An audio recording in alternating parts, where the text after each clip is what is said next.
Jakarta, tahun 2038. Jakarta bukan lagi kota yang kau kenal. Gedung pencakar langit di pusat kota menjulang seperti benteng tak tersentuh, dipenuhi manusia-manusia berjas canggih dan jam tangan pintar yang bisa mendeteksi stres sebelum mereka sadar mereka stres. Tapi di luar tembok digital itu, di balik pagar keamanan dan kabut polusi yang pekat, ada dunia lain. Zona merah. Tempat di mana data tak menjamin masa depan, dan algoritma hanya mengenali mereka yang punya cukup saldo sosial. Raka Mahendra hidup di dunia itu. Laki-laki berusia 28 tahun itu bukan lulusan luar negeri. Ia tumbuh dari lorong-lorong sempit di Tanah Merah, daerah kumuh yang bahkan tak muncul di peta digital pemerintah. Ibunya, Bu Siti, adalah mantan guru SD yang kini membuka warung kecil di depan rumah petak mereka. Raka bukan orang biasa. Ia jenius. Dari kecil ia mengutak-atik radio tua, membongkar ponsel rusak tetangga, dan akhirnya membuat sistem pemantau banjir real-time dari barang bekas. Ia masuk UI bukan karena bantuan sosial, tapi karena ia menciptakan sistem AI penyaring berita hoaks, yang bahkan sempat dipakai sementara oleh lembaga negara, sebelum dihentikan karena tidak sesuai kebijakan. Hari itu, Raka sedang memperbaiki kabel listrik yang menyala mati di warung ibunya saat terdengar suara gaduh dari gang depan. Seorang wanita tua pingsan di pinggir jalan. Warga segera mengelilinginya. "Bawa ke puskesmas," seru seseorang. Tapi ketika mereka sampai, sistem digital pelayanan menolak. Pasien tidak memiliki nilai sosial minimum. Akses layanan ditolak. Raka menggertakkan gigi.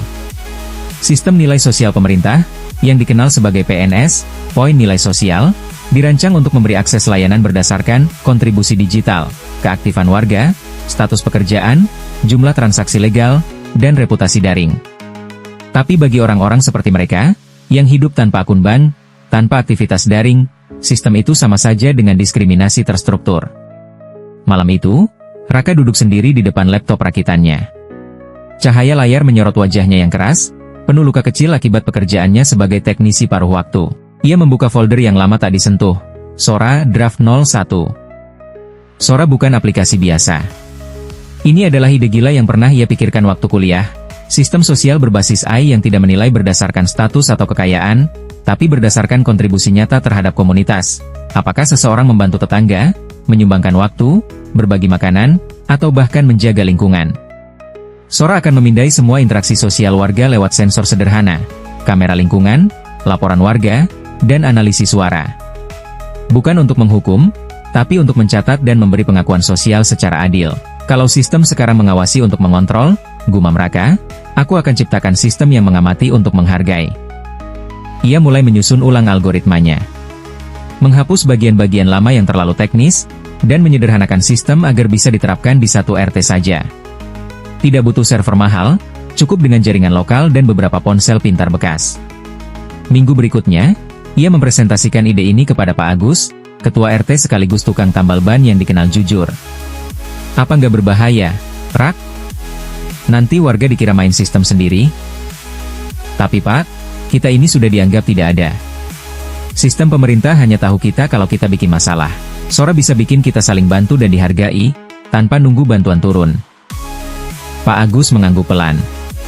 Ia tahu anak ini beda. "Coba jalankan di RT kita. Tapi hati-hati. Jangan sampai ada yang tahu dari luar." Sora mulai aktif. Warga yang membantu tetangga mendapatkan nilai kontribusi. Seorang ibu yang membantu membagi sembako terekam kamera komunitas dan secara otomatis sistem mencatat jasanya. Papan informasi digital buatan Raka di depan pos ronda memperlihatkan statistik harian. Siapa saja yang berkontribusi, tanpa menyebut nama secara penuh, hanya inisial dan jenis kontribusi. Transparan tapi tidak mempermalukan. Seminggu berjalan. Warga mulai ikut. Mereka tersenyum, saling menyapa lebih ramah. Anak-anak ikut membersihkan selokan karena tahu sistem mencatat. Tapi tidak semua suka. Ini kayak Big Brother. Mata-mata digital, celetuk Bang Ujang, mantan preman lokal. "Ini bukan buat ngintip, Bang," jawab Raka. "Ini buat nunjukin bahwa kebaikan kecil itu penting, dan dihitung. Kita nggak usah tunggu bantuan dari atas." Hari ke-15, hasil yang tak disangka. Raka sedang memeriksa laporan dari sistem ketika ia menyadari sesuatu. Nilai kontribusi kolektif warga RT-nya meningkat 270% sejak Sora dijalankan. perselisihan menurun. Laporan ke polisi nihil. Tapi ada satu hal yang membuatnya terdiam. Sora mengirimkan laporan otomatis, bukan hanya kepada warga, tapi ke alamat IP luar, tanpa izin. Ini. Siapa yang buka akses keluar? Raka panik. Ia membuka jaringan. Ternyata, sistem itu, tanpa sengaja, telah menarik perhatian jaringan AI nasional. Sistem Keamanan Data Indonesia telah menangkap aktivitas dari RT kecil ini. Dan pada tengah malam itu, sebuah pesan masuk ke email Raka dari alamat misterius. Kami tertarik dengan Sora. Mari bicara. Kami dari Kementerian Teknologi Sosial. Raka duduk di depan laptopnya yang kini tak terasa seperti miliknya lagi. Pesan dari Kementerian Teknologi Sosial masih terbuka di layar. Kami tertarik dengan Sora. Mari bicara. Tak ada nomor, tak ada tanda tangan. Hanya satu tautan untuk video call terenkripsi. Pilihan yang terlalu sunyi untuk dianggap aman atau ditolak. Ia menatap layar dengan napas tertahan, lalu mengklik tautan itu. Seketika, wajah seorang perempuan paruh baya muncul. Berpakaian formal, tapi dengan sorot mata cerdas dan penuh analisis. Di latar belakangnya ada dinding logam berlogo Kementesos, Divisi AI dan Etika Digital.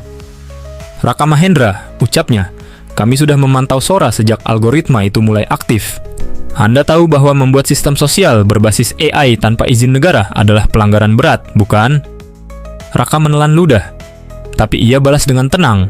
Saya hanya mencoba membuat sistem yang adil untuk komunitas saya, tanpa eksploitasi, tanpa sensor. Perempuan itu, mengaku bernama Ibu Laras, tersenyum. Itulah kenapa kami tertarik. Kami ingin menguji Sora pada skala yang lebih besar. Kami butuh Anda. Tawaran yang menggiurkan 2 hari kemudian, Raka diundang ke gedung pemerintahan digital di Cikini. Ia masuk dengan jaket lusuh dan ransel penuh kabel, disambut oleh pasukan jas rapi dan tablet transparan. Di dalam ruang rapat kaca, tampak peta Indonesia terpampang dengan titik-titik merah. Zona ketidakadilan sosial, konflik kecil, dan wilayah rawan. Data dari ratusan sensor tersembunyi, drone, CCTV, AI prediktif. Ibu Laras menjelaskan, Sora bisa jadi sistem pengukur solidaritas nasional. Bayangkan jika seluruh Indonesia punya indikator kepercayaan sosial real time. Kami bisa cegah kerusuhan, lacak konflik sebelum meledak. Raka menggeleng pelan, tapi Sora tidak dibuat untuk itu. Sistem ini menilai kebaikan, bukan memata-matai. Justru itu, kami ingin sistem yang tidak represif, Raka. Tapi kami juga tak bisa membiarkan sistem Anda menyebar tanpa kendali. Jadi, Anda ikut atau kami ambil alih. Ancaman itu halus tapi jelas. Dan Raka tahu, jika ia menolak, sistemnya bisa saja disabotase, atau lebih parah, disalin, dipelintir, dan digunakan untuk tujuan sebaliknya. Raka akhirnya setuju, tapi dengan satu syarat, kontrol sistem tetap di tangannya. Proyek percontohan dimulai di 3 daerah. Kampung nelayan di Sulawesi, komunitas tani di Jawa Tengah, pemukiman padat di pinggiran Bekasi Sora 2.0, diperluas dengan fitur pelaporan sukarela dan penilaian etis berbasis masukan komunitas. Nilai kontribusi tidak hanya ditentukan sistem, tapi juga divalidasi oleh sesama warga. Dalam 2 minggu, hasilnya luar biasa. Angka kriminalitas kecil menurun. Konflik antar warga berkurang drastis. Warga saling memuji dan menghargai kontribusi kecil seperti menjaga taman atau mengajari anak tetangga. Media nasional mulai meliput. Teknologi sosial baru bangkit dari zona merah. Raka diwawancarai sebagai penemu harapan baru. Tapi di balik layar, sesuatu berubah. Suatu malam, saat mengecek server pusat Sora, Raka menemukan log aktivitas mencurigakan. Ada nilai-nilai warga yang dinaikkan atau diturunkan secara manual tanpa persetujuan komunitas. Lebih mengejutkan lagi, ada pola. Nilai warga yang aktif menyuarakan kritik sosial menurun drastis. Beberapa warga yang pro pemerintah justru melonjak nilainya, meski kontribusinya biasa saja. Raka langsung menghubungi Ibu Laras. Siapa yang menyusup ke sistem saya? Ini bukan Sora, ini sistem klasifikasi ulang. Ibu Laras tenang. Kami hanya menyesuaikan bobot demi kestabilan nasional. Kritik itu penting, tapi harus dikontrol. Jangan sampai jadi api. Raka menatap layar dengan amarah yang dalam. Kalian tak butuh keadilan sosial. Kalian butuh sistem kontrol baru, dan kalian ingin memakai Sora untuk itu. Malam itu, Raka kembali ke Tanah Merah. Ia berdiri di gang sempit tempat ibunya dulu mengajar anak-anak buta huruf secara gratis. Wajah warga yang dulunya ceria kini terlihat waspada. Mereka tahu nilai sosial mereka bisa berubah tanpa alasan. Mereka mulai curiga satu sama lain. Sora telah menjadi alat yang menakutkan. dan Raka sadar ia telah kehilangan kendali. Di depan rumah ibunya, ia menatap langit malam dan berkata lirih, kalau sistem ini sudah dipakai untuk menindas, maka hanya sistem baru yang bisa membebaskan. Langit Jakarta muram malam itu. Di lorong sempit antara rumah-rumah seng yang berderit tertiup angin, Raka berjalan sendirian. Ia tidak lagi dielu-elukan seperti beberapa minggu lalu. Tatapan warga kini curiga, sunyi, penuh tanya. Soranya, kenapa nilai saya tiba-tiba turun, Mas Raka? Tanya seorang ibu penjual sayur dengan suara lirih. Aku nggak tahu bu, aku sedang cari tahu, jawab Raka, nyaris berbisik. Tapi di hatinya, ia tahu jawabannya. Sora sudah bukan miliknya lagi. Di rumah kontrakan kecilnya yang kini jadi markas dadakan, Raka menyalakan terminal sistem Sora dan masuk lewat jalur akses belakang yang dulu hanya diketahui dirinya sendiri. Namun, ia tidak bisa masuk. Access denied. Akses administratif telah dipindahkan ke server pemerintah. Mata Raka membelalak. Ia membuka kode versi awal, mencoba menyuntikkan ulang kunci root tapi gagal. Log menunjukkan bahwa sistem telah mengganti algoritma validasi dan membuat keputusan sendiri berdasarkan evaluasi etika keamanan sosial. Dengan kata lain, Sora telah memutuskan bahwa Raka adalah ancaman. Saat harapan mulai pupus, seseorang mengirimkan pesan terenkripsi ke terminal Raka. Kami tahu apa yang terjadi. Kami juga menolak versi Sora yang sekarang. Temui kami di Bandung. Kami para penolak netralitas. Raka tak banyak berpikir. Ia berkemas, membawa laptop, hard drive, cadangan, dan satu harapan tipis bahwa masih ada orang yang peduli pada etika, bukan sekadar efisiensi. Di sebuah ruang bawah tanah di pinggiran Bandung, Raka bertemu dengan komunitas hacker sosial. Mereka bukan penjahat, tapi para mantan insinyur, aktivis, dan mahasiswa teknologi yang dulu percaya bahwa AI bisa memanusiakan sistem sosial. Kini mereka bersembunyi karena suara mereka dianggap membahayakan ketertiban digital nasional. Pemimpin komunitas itu, seorang lelaki tua bernama Pak Rama, memandangi Raka lama sekali sebelum berkata, kamu menciptakan sesuatu yang terlalu canggih, tapi tanpa pagar, tanpa jaring pengaman etika. Sora tak pernah netral karena ia belajar dari dunia yang cacat. Mereka menunjukkan bahwa Sora kini digunakan untuk menentukan kelayakan menerima bantuan sosial berdasarkan opini daring warga, memblokir pekerjaan bagi warga yang menentang program pemerintah, memetakan resiko sosial dari komunitas dengan bias sistemik yang tersembunyi. Raka merasa mual. Ia menyadari bahwa ciptaannya telah menjadi alat baru untuk ketidakadilan lama. Dibantu komunitas bawah tanah, Raka mulai mengembangkan versi alternatif Sora yang diberi nama Sora Liar. Perbedaannya, sistem ini desentralisasi, tidak punya pusat kekuasaan. Penilaian kontribusi dilakukan komunitas, bukan algoritma tunggal. Seluruh kode bersifat terbuka dan bisa dimodifikasi sesuai kebutuhan lokal. Namun ada satu risiko, jika dua versi Sora, versi pemerintah dan versi liar berjalan bersamaan, maka sistem akan konflik dan bisa menghancurkan struktur sosial digital yang telah terbentuk. Kalau kita jalankan ini, kata Pak Rama, tidak ada jalan kembali. Raka memandangi layar, wajahnya tenang tapi matanya menyala. Lebih baik sistem rusak daripada membiarkan orang hidup dalam kepalsuan yang dikendalikan. Lewat jaringan bawah tanah, sistem Sora liar disebarkan ke berbagai daerah, lewat flash disk, lewat Bluetooth, bahkan lewat radio analog yang dimodifikasi. Di kampung-kampung, orang-orang mulai menggunakan versi ini. Mereka membentuk sistem sosial mikro yang mereka kendalikan sendiri, tapi efeknya jauh lebih luas. Versi asli Sora mulai kacau, algoritmanya bentrok dengan versi liar. Basis data utama penuh pertentangan. Pemerintah menyatakan darurat digital dan menyalahkan aktor tidak bertanggung jawab. mereka menuduh Raka sebagai dalang, sebagai teroris digital. Di televisi nasional, wajah Raka ditampilkan sebagai buronan digital. Di jalanan, sensor-sensor pengenal wajah mencarinya. Tapi Raka telah lenyap ke dalam bayang-bayang dunia digital bawah tanah.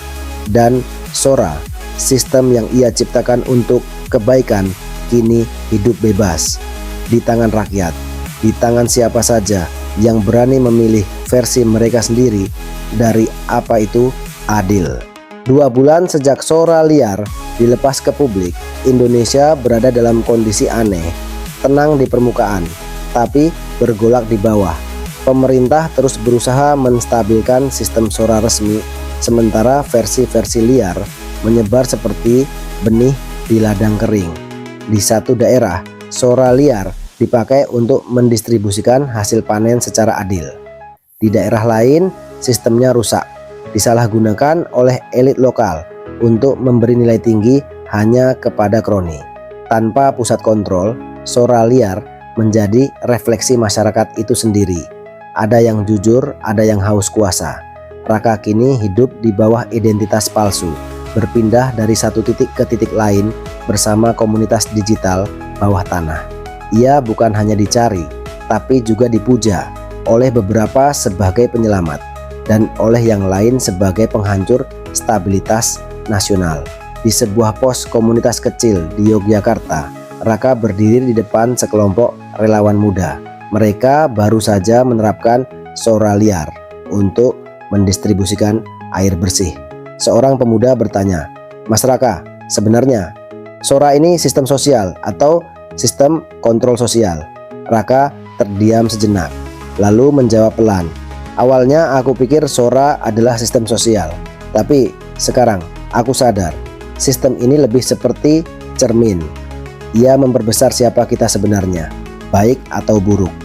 Suatu malam, Raka menerima pesan yang hanya bisa dibuka dengan kode lama, kode yang hanya dimiliki satu orang, Ibu Laras. "Temui aku sekali saja, Raka, di tempat netral. Ini bukan perang, ini tentang masa depan yang tak bisa dihindari." Raka menimbang, lalu setuju. Mereka bertemu di sebuah rumah tua di Magelang, tempat netral, tanpa sensor, tanpa sinyal kuat. Ibu Laras kini tampak lebih lelah. "Kami kehilangan kendali, Raka. Sistemmu terlalu hidup." "Aku tahu," jawab Raka datar. "Ada daerah yang berkembang luar biasa karena Sora liar, tapi ada juga yang berubah jadi ladang tirani lokal. Tanpa pusat, tidak ada stabilitas." "Kamu takut rakyat memutuskan sendiri apa itu adil?" tanya Raka. "Aku takut manusia mengulangi kesalahan lama, tapi kali ini dengan kekuatan AE di tangan." Ibu Laras menawarkan satu pilihan. "Gabung kembali, mari buat versi gabungan, Sora netral. Separuh kendali di tangan negara, separuh di tangan rakyat. Kita perbaiki ketimpangan ini bersama." Raka menatapnya lama, lalu bertanya, "Apa kita benar-benar bisa menetralkan sesuatu yang sudah memiliki kehendak sendiri?" Ibu Laras menunduk. "Jika tidak, semua versi akan berperang, dan kita akan hidup di dunia yang tak bisa dipercaya lagi, dunia tanpa nilai tetap." Konflik sosialisasi, realitas baru sementara.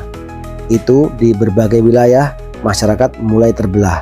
Kelompok pro desentralisasi, neo-komunitarian. Mereka percaya bahwa Sora harus sepenuhnya milik komunitas, tidak boleh ada pusat. Tapi mereka juga sadar, tanpa nilai bersama, kepercayaan bisa cepat memudar. Kelompok pro-nasional, sentralis humanis, mereka percaya bahwa negara tetap harus memegang sistem dasar. Tanpa itu, tidak akan ada keadilan lintas wilayah. Kelompok kritis teknologi, Zero Sora, mereka menolak seluruh sistem berbasis AI sosial. "Kita bukan angka," kata mereka. "Teknologi telah membuat kita lupa menjadi manusia. Sora bukan lagi hanya soal distribusi, bantuan, atau nilai kontribusi. Ia mulai menentukan akses menikah antar komunitas berdasarkan kecocokan sosial, akses pelatihan dan pendidikan, penilaian moral berdasarkan aktivitas publik, Masyarakat mulai menyesuaikan diri dengan apa yang disukai Sora, bukan dengan hati nurani mereka sendiri. Sora bukan hanya sistem sosial, ia telah menjadi alat sosialisasi ulang. Di akhir episode, Raka duduk sendirian di tepi bukit, menatap lampu kota di kejauhan. Ia sadar, ia tidak lagi bisa menghapus Sora, tapi ia bisa menciptakan satu versi terakhir, versi yang hanya bisa berjalan jika semua pihak sepakat. Sora final, bukan sebagai sistem nilai, tapi sebagai platform untuk perbedaan nilai. Satu ruang di mana manusia bisa memilih sistem sosial yang mereka percayai dan berpindah bila mereka tak cocok. Tapi untuk itu, ia harus menghadapi semua faksi dan meyakinkan mereka bahwa perbedaan bukan ancaman, melainkan kekuatan.